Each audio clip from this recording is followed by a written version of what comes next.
What's up everyone? Welcome back to the channel.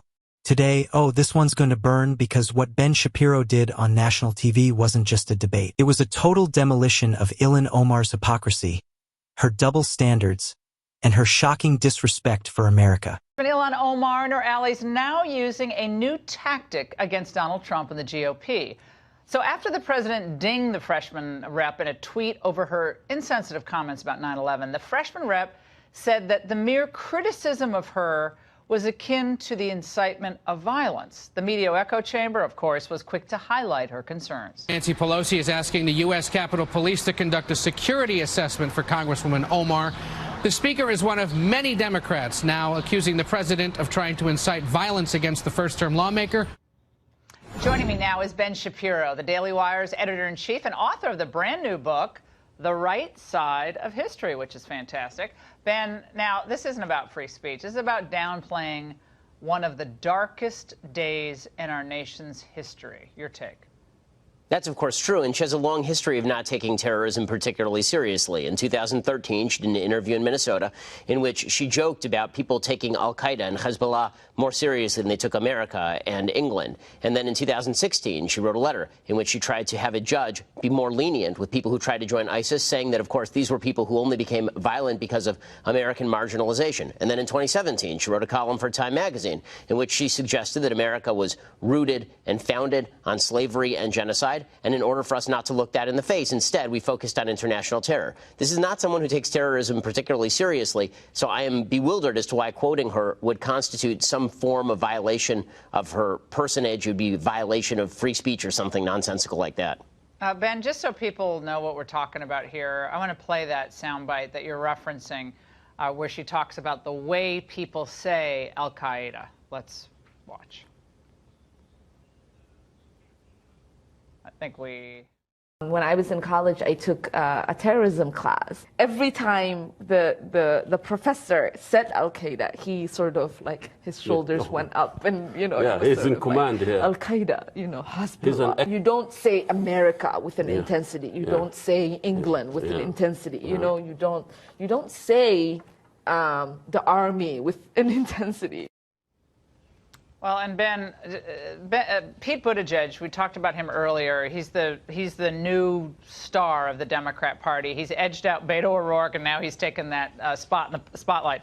He talked today about the consequences of otherizing people like her. I thought you'd love this. Let's watch.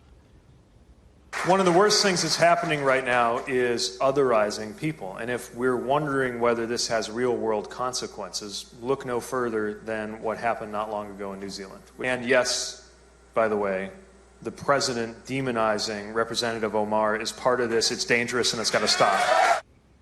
Otherizing, Ben. Well, very odd, since Representative Omar has 3 times in the last 3 months been chided for openly anti-Semitic statements, and then the Democratic Party has defended her. I'm amused to watch as the Democratic Party suggests that criticism and quoting of Ilhan Omar amounts to violent incitement, where Representative Omar can say whatever Jew-hating thing she wants on a daily basis, and that is not incitement. Now, I agree, it's not incitement in either case, but to pretend that it is incitement when it's stuff you don't like, and it's not incitement when it's stuff that you do, seems pretty irresponsible at the mildest. Ilhan Omar once again played her favorite card, the victim card, after Donald Trump called out her insensitive remarks about 9/11 when she cried that his criticism was the same as inciting violence against her. Yes, you heard that right. Simply holding her accountable was somehow putting her life in danger. And the left-wing media, they couldn't resist. They rushed to defend her like she was America's most fragile flower.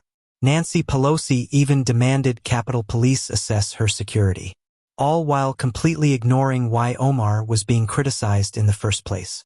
Enter Ben Shapiro, calm, prepared, and absolutely ready for war. He didn't yell. He didn't insult. He just dropped fact after fact that burned through every layer of her excuses. He reminded everyone that this isn't the first time Ilhan Omar has disrespected this country. Back in 2013, she literally laughed about how people say Al-Qaeda with more seriousness than America. She joked about terrorism like it was a college prank. And Shapiro nailed it perfectly. This is not someone who takes terrorism seriously.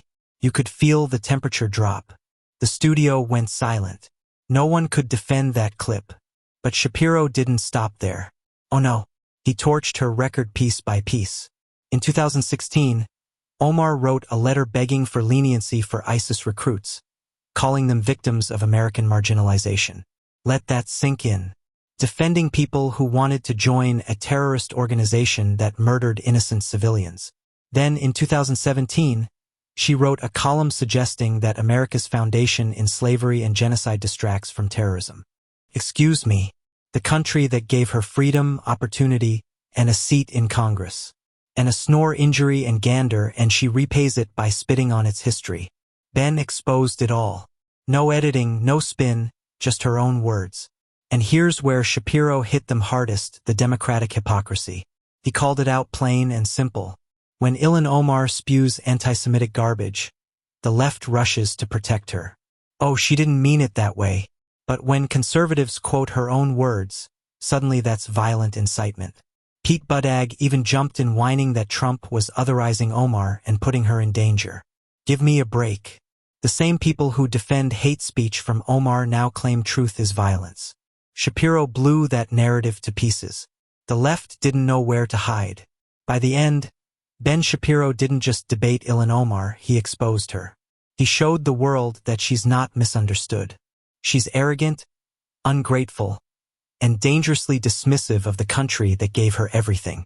No amount of media spin or victimhood can change the truth. You can't laugh about Al-Qaeda. You can't defend ISIS recruits. You can't insult America and then cry when people call you out.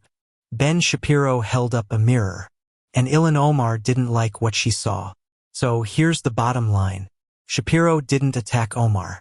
He held her accountable, and that's something the left can't handle anymore. Accountability. It's time we stop letting politicians hide behind identity politics and start demanding honesty, integrity, and love for this country. If you agree that truth should never be silenced, hit that like button, drop a fiery comment below, and subscribe to the channel for more straight-up political showdowns. Because here, we don't play favorites, we play facts. Thanks for watching, and I'll see you in the next.